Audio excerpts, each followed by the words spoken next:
Yeah, All right. Welcome back, guys. The Baseline Podcast. Jonathan Mears, Mayor Khan, and we got Tyler Cook. Thank you for coming. for In sure, man. Thanks Chicago for right having me.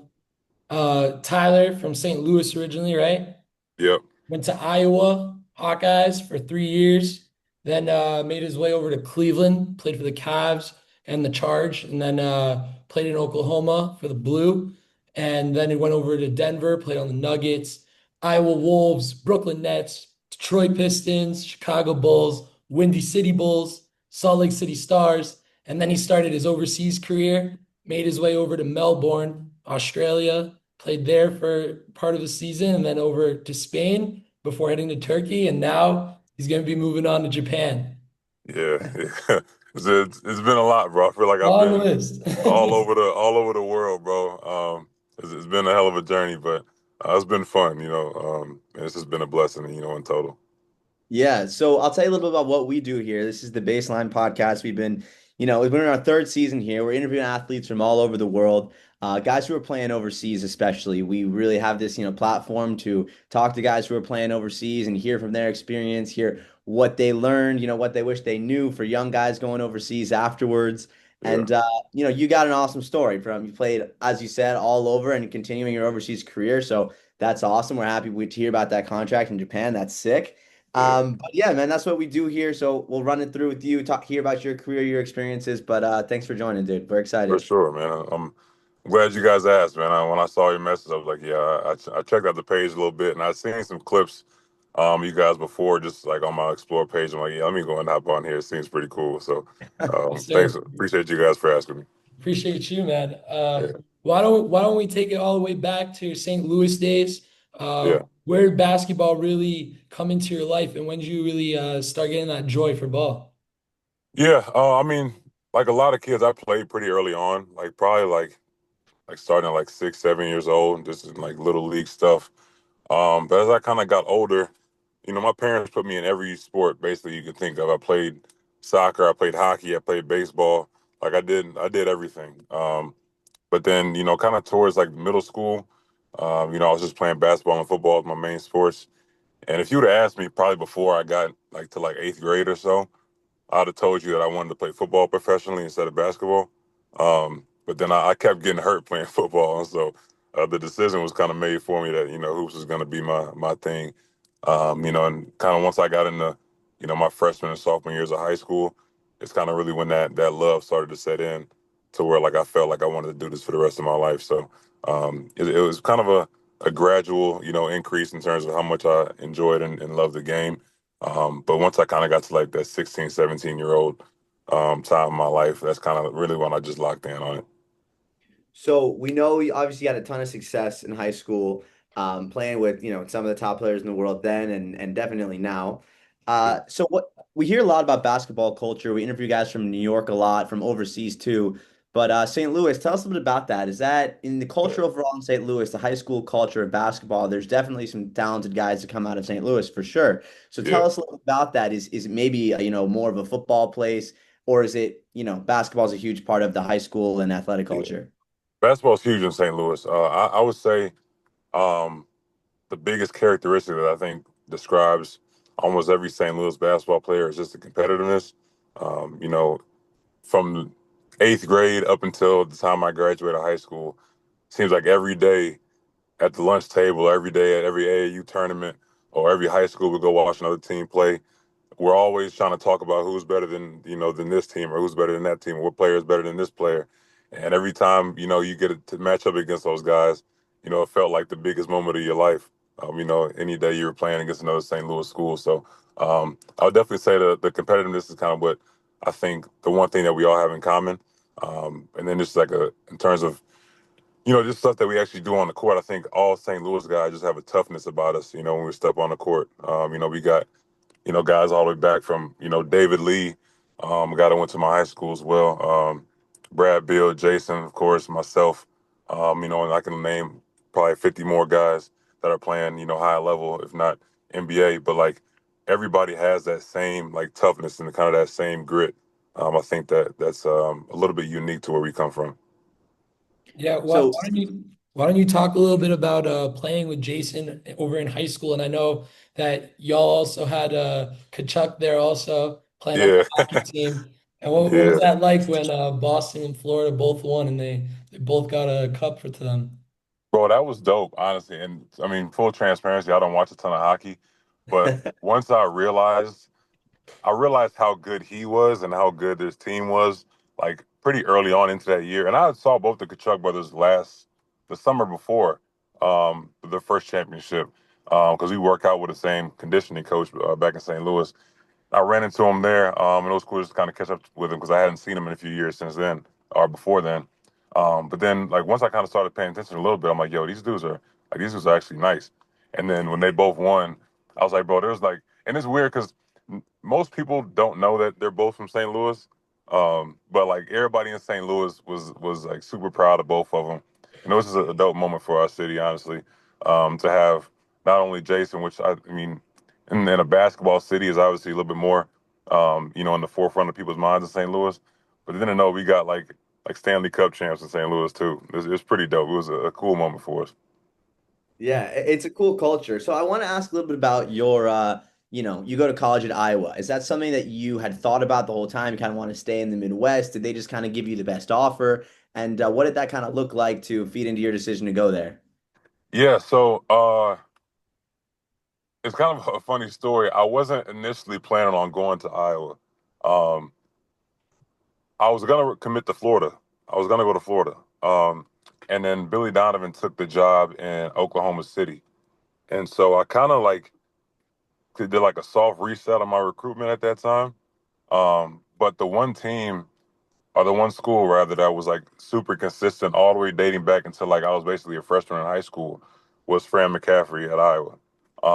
And so we had just like between myself, him, Andrew Francis, Sherman Dillard, the assistant coaches, um, we built like a relationship pretty early on, and it just like was just steady, for 3.5 years essentially, to where every time or every other school kind of felt like there were highs and lows, to the communication, and they made it clear to me early on, that they needed me and that I was going to have a chance to essentially grow into the player that I wanted to be, and I trusted the fact that even though at the time I didn't know Fran as well as I know him now, but I trusted the fact that he wasn't gonna, basically tell me everything I wanted to hear. He was gonna actually coach me and gonna challenge me and try to push me to, be the player that can carry a team. Um, and so you feeling that way, outside of the fact that, Billy Donovan ended up leaving, I think it obviously worked out pretty well. My family was able to come and see me to play like essentially whenever they wanted to. I was 3.5 hours away from home, and I got everything I wanted to get out of college and out of that experience. Fran is still family to me. Obviously, the rest of my teammates were too. So I'm more than glad and more than happy I picked Iowa. And I don't think it would have turned out as good as it did if I went somewhere else. Yeah. And How different do you think that process would have been in like an NIL time? Oh my God, that's the hardest thing. I feel for these kids now, and I feel for their parents. Um, I can't imagine how much more difficult it would have been for me, um, if I was going into college now. Because like I can't tell a kid not to go get the biggest bag. You know what I'm saying? Especially when you don't know if you're gonna make it to the league.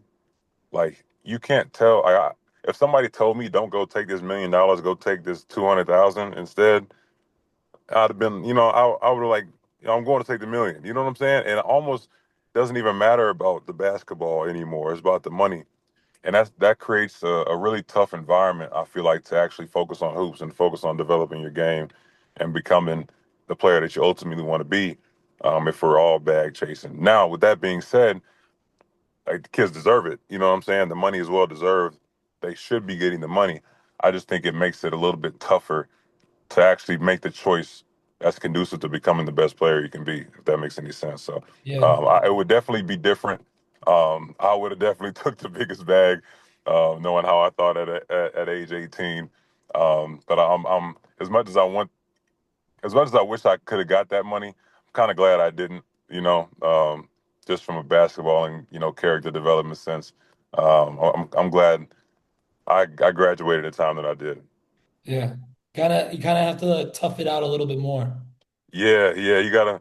it's good to be broke for a little while, and I was broke as hell in college. So again, it's some good character development. So Yeah, me you too. go to Iowa and you step right in and you play really well your first year, even better your second year, and then you can argue even better your third year. Was there Yeah. ever a time where you were thinking about going to the draft maybe earlier in your college career? Yeah, yeah. I thought about going after my sophomore year. I did some workouts and stuff, um, and I think I would have been all right if I left after my sophomore year. But I still felt like, in terms of like maturing myself and maturing my game, there was some more work I could have done.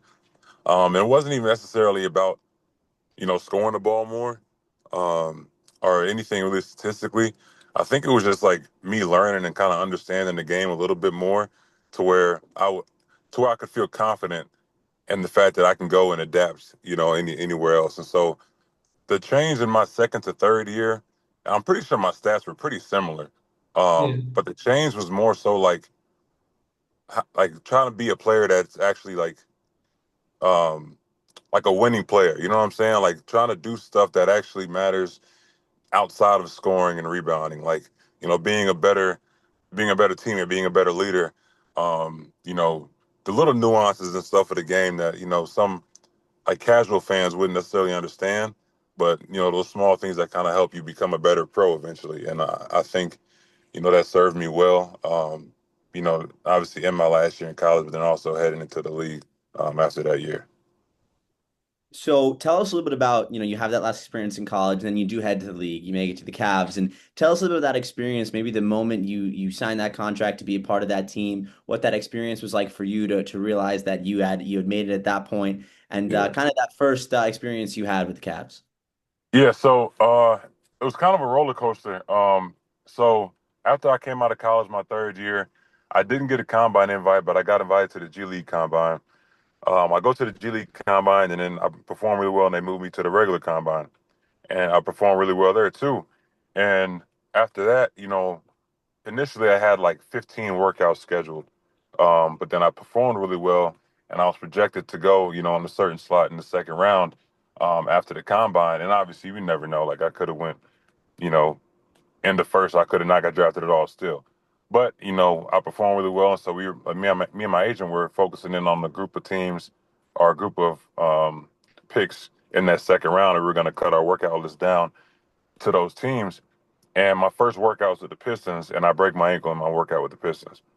And this was 3 weeks before the draft, and so like I was obviously heartbroken. I'm like, there goes my shot at the league. Essentially, is what I thought, right?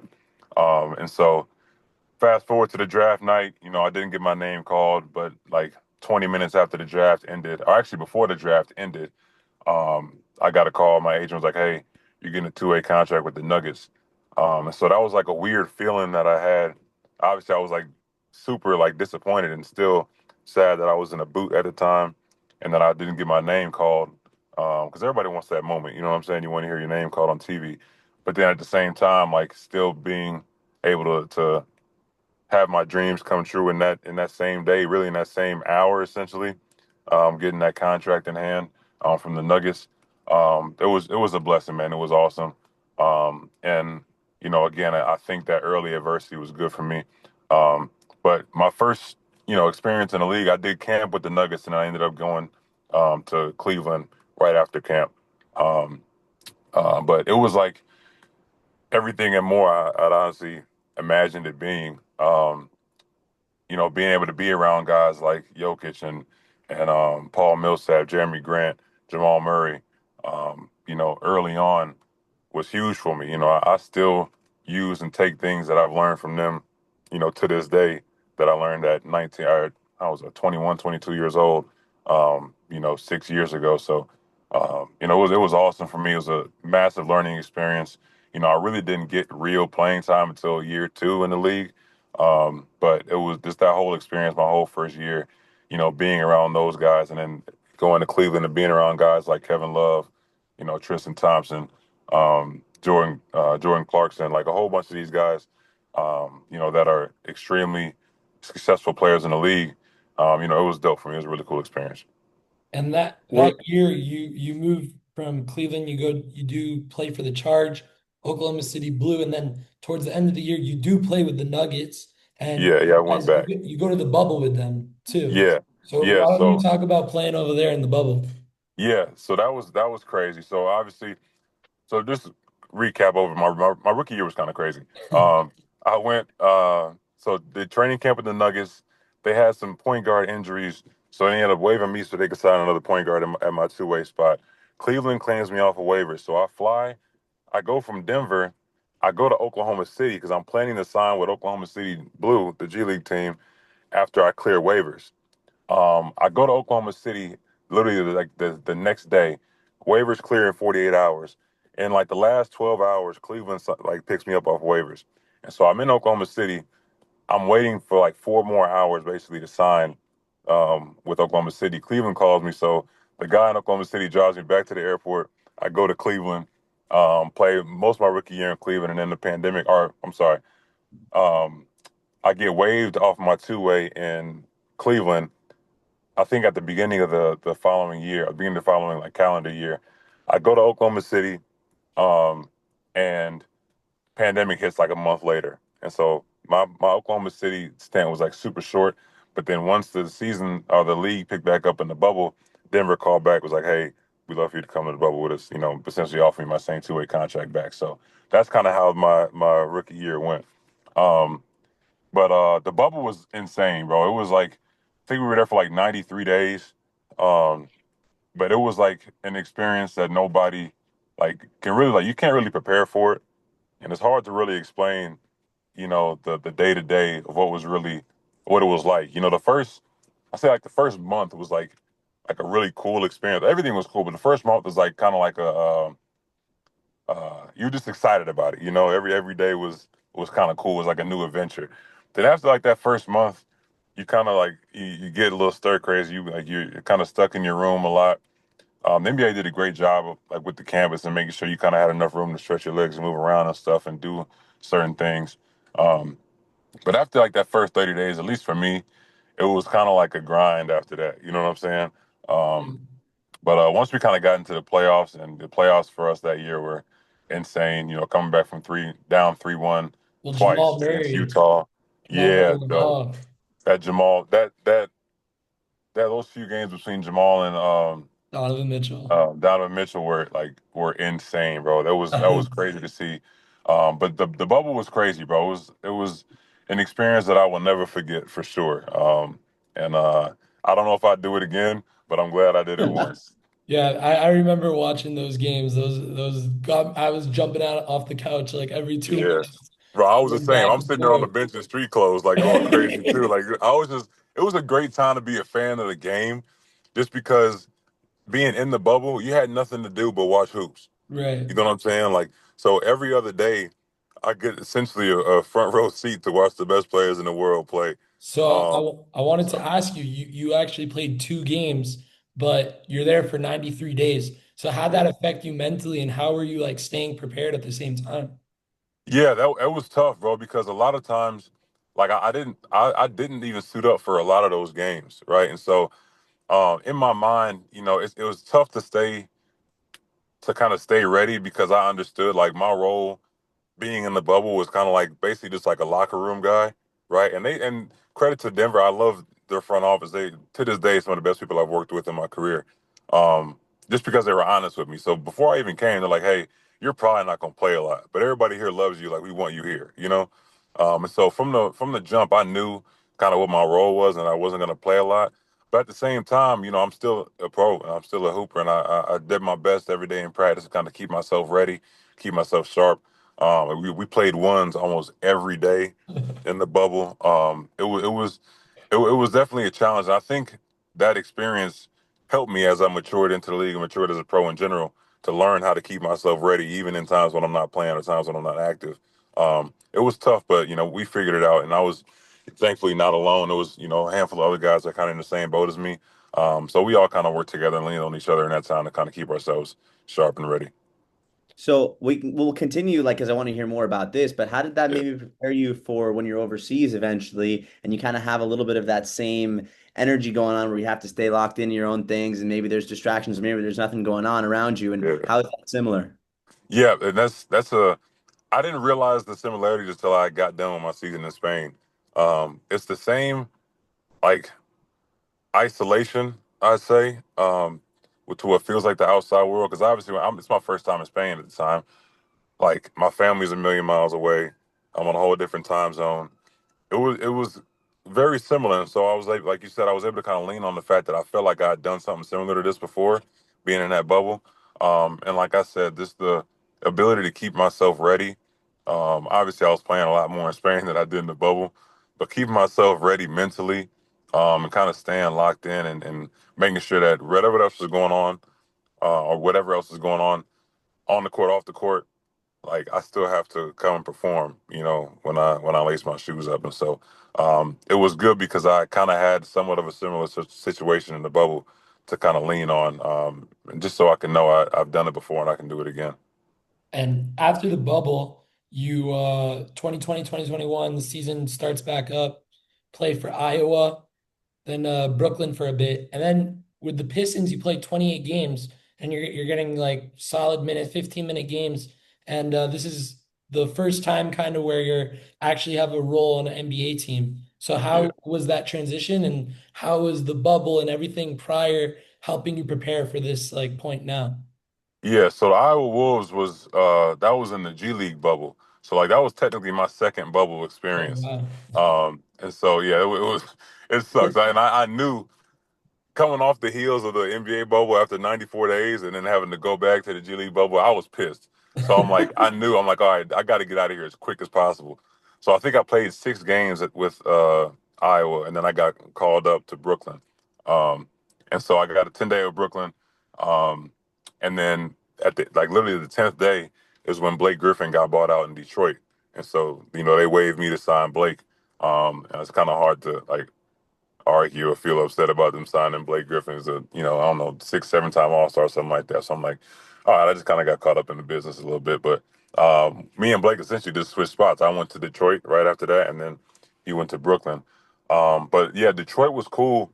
Again, because I found myself on the court, more than any other time, up until that point.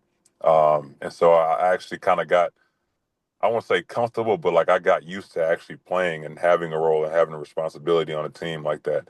Obviously, we were a young team, not a lot of wins, but like in that environment, you kind of have to like kind of dig and try to find something to lean on, or something to contribute to hopefully, eventually be a contributor to winning, right? And so that was huge for me in my development, and it really made me even hungrier for more to actually want to be on a team and contribute to winning. Obviously, I've been around winning a lot, being with the Nuggets and stuff like that. But I want to play. You know what I'm saying? I want to actually be somebody on the floor who's helping us win games. And so that was a cool kind of learning experience for me. I obviously got a chance to play, you know, with and against some of my favorite guys in the league. And so it was a dope time. So after that, you're playing for the Bulls, and we see in your Instagram your picture of you guarding LeBron, which is just a Yeah, sick yeah. picture. So tell us about that time. And I'm honestly curious. You have the Pistons, which are a historic franchise, and now very well, doing very well. On the other hand, you have the Bulls, which are like a staple of the NBA forever. So what are some ways that those two places are different? In terms of culture, and does the Bulls or the Pistons kind of have a specific culture that maybe fans might not know about? Yeah, it's very similar. I mean, as you pointed out, they're both like some of like the most storied franchises, in sports and in basketball especially. Um, and so walking into both arenas and both practice facilities, like you feel the expectation of like, the people that have come before you in those gyms, and what those teams are trying to get back to, right? And so from that standpoint, they're both very similar. And they remind you of that every day. Every day you walk in and see all those banners again in Detroit and in Chicago. You see pictures of past great teams. Former greats still come in and out of the building every day. And so it was definitely an honor to be able to put both of those jerseys on and to play for those teams, and to kind of be a part, like a very small part, but a part nonetheless of those stories. So that was pretty dope. Obviously, I didn't play for. I didn't. Chicago's my last year, obviously, in the league, but for 2 of my years, that I actually played to be with franchises like that is was huge for me. So it was definitely dope being a part, historically of two great franchises like that. And we're just under like 10 minutes left in the Zoom. Yeah, So we're gonna move on to your overseas time and yeah, you finish up with Chicago, you go to Windy City, play in 2022, 2023 with Salt Lake, the Jazz G League team, right? And yeah. after that, 2023, you move on to Australia. What kind of sparked the decision to go overseas? And what was that process like? Yeah. So after my year in Utah, my agent and I at the time were sitting talking, trying to figure out where I wanted to go do training camp at. And so we didn't have any direct, essentially, we didn't have a guaranteed contract offer in hand in the league. So I was trying to like position myself and find, where I could go to camp to where I'd have the best shot at earning a contract. But we ended up going to Australia and instead of going to camp, because at that stint or at that time in Australia, there was an event called the NBL Blitz, and all 30 teams had all their scouts at the NBL Blitz. And so I'm like, hey, if I can go play well in front of everybody, maybe that's better than me going to camp with just one team. And so that's what made me go to Australia in the first place. I played really well, got MVP of that event, the Blitz. Unfortunately, didn't end up in me getting a contract, but that's what got me overseas in the first place. And then obviously going there, going straight from Australia, not straight, but going from Australia to Spain. That was my first time actually learning and kind of understanding the overseas basketball culture. And so that's how that happened and how I transitioned from being here to going overseas. Right, Right.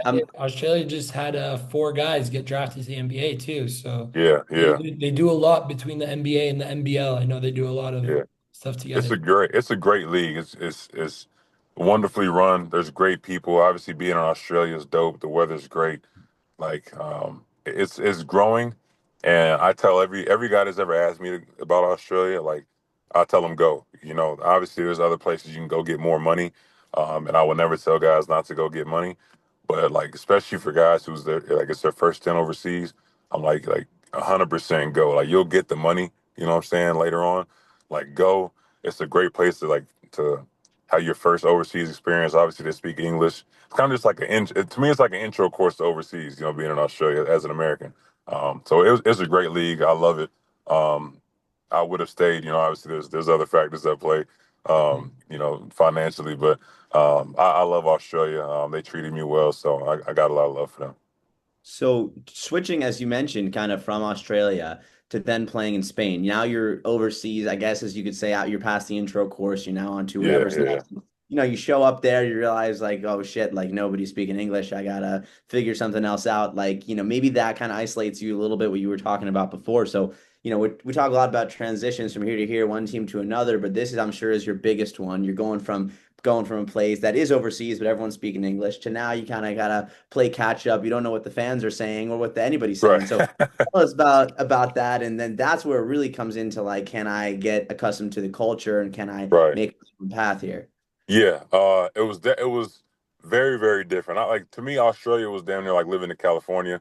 It's to me it was California with accents. You know what I'm saying? So it was it was pretty easy to be in Australia. Then going to Spain again, like brand new to the culture. Like everybody thinks they know a little bit of Spanish, and I could understand a little bit, but like still, I don't know what anybody's saying. I don't know what they're saying to me or about me. None of that. And it was definitely tough to me. Like that's where I really felt the isolation. You know what I'm saying? Because I'm like, hey, there's only a few people here I can actually communicate with. And then obviously I'm on a totally different time zone, than my family is, and so for a lot of my day I can't speak to them. You know what I'm saying? And Mhm. so it was definitely a tough transition. I think for all guys that are starting their overseas career, you really have to like lean on your teammates. Like that's like your family essentially for your 8, 9, 10 months overseas. But you definitely have to kind of grow those relationships with your teammates, get involved in the community and then in the culture where you're at. Um, and I think that'll help. But it's I try not to sugarcoat a lot. When I tell guys about overseas, it's gonna be tough. I don't think it's realistic to think it's not gonna be. But if you get lucky with the guys you're around, and you kind of get to a good spot geographically, you can have a good time. And then So you now transition after that to play in Turkey. Now, here's what I'm kind of curious about play style of leagues. You playing in the G League, the NBA, go to Australia, Spain. Now you're in Turkey. So I'm not so familiar with the Turkish league. I know that they just won the EuroLeague, Turkish team actually. But Yeah, how is that kind of translation? Maybe all of a sudden the refs aren't calling what you want them to call, and it's like it's yeah, a whole ball game on another level. yeah. So Spain's more like team basketball. Like it's kind of like college to me. Like Spain is a lot of like ball movement, player movement, like a lot of motion type offenses. You know what I'm saying? Um, but Turkey is more like if you got the better players, you're gonna win. You know what I'm saying? For the most part. So like there's a lot more, I feel like bucket getters in Turkey. You know what I'm saying? Like if you can go score the rock, like I would tell guys go to Turkey over Spain. You know what I'm saying? Like if that's your game, like if you're like a one-on-one guy or somebody who leans on your like individual abilities, Turkey over Spain for sure. But Spain is more so like again like a motion type of offense. But in terms of officiating was pretty similar to me. Turkish league is tough, like physically, so you don't get a lot of those calls that you would get maybe elsewhere. But that's been the biggest that was the biggest difference for me, and that's kind of why in terms of the basketball, I enjoyed the Turkish league more because I was able to actually kind of be myself more so than I was in Spain. yes, So sir. what did you hear about the Japanese league that made you get excited to go over there? And John, if you want to add something. Yeah, it was a few factors. Me, I wanted to get somewhere to where I felt like I could plant my feet for more than 1 year, you know. Obviously I signed just a 1 year deal with this team, but um from what I've heard, from what I've told, I've had like a lot of my good friends are playing over there now. I played over there in the past. And then financial standpoint, and then also looking at Japan essentially is the best market for like front court guys, like fours and fives. And there's a lot of great competition at the 4 and 5 spot in Japan as well. So looking at where like a spot I can be at like long term, somewhere competitively where I can, go up against some other really good guys in my position. And then being somewhere again where like I feel like my family would like to be at, for an extended period of time. And then also, of course, the money was great too. So um, at that point, kind of once I've been thinking about honestly the last couple of seasons I'm doing Japan. They've expressed interest in me for the last couple of years. But the more and more I kind of sat and thought about it over these last 2 years, I was like, okay, I'm kind of ready to make that move. So I'm excited for it. I'm excited for the new experience. I think it'll be fun. And so I go out there on August 11th, and so that's kind of when that next chapter begins. Before the Zoom ends, really quick, we do Yeah. this little shot clock segment at the end of our Zooms, at the end of our podcasts. And I'm just going to put up 24 seconds. We're going to go bang Yeah. with these questions. You're Let's going do to, it. all right, ready? Yep. Three, Wait, two, hold up, wait, one, Joe, wait, my questions ain't go. loaded. First basketball jersey you've ever owned. Oh man. LeBron James Cleveland jersey. Best city you've played in. Chicago. Hype song before a game. Oh man, my Savage is my future. Hardest player I've had to guard. Giannis. What's the one move in your bag that always works? Oh, hang dribble left, straight line drive. I'm getting fouled. I'm getting to a floater every time. Yeah. We appreciate you, brother. Thank you for joining us, man. Tons of success, tons of luck in Japan. Excited. Thank you for So, coming, man. hey, thank you guys for having me. This is fun. I'll come back anytime. So again, thanks for the invite. Wish you guys the best and I appreciate the good lucks. Thank you, brother. Thank you, bro. All right. Thank you. Yes, sir. Appreciate it. Good luck, dude. Thank you. Have fun in Japan. Definitely will, bro.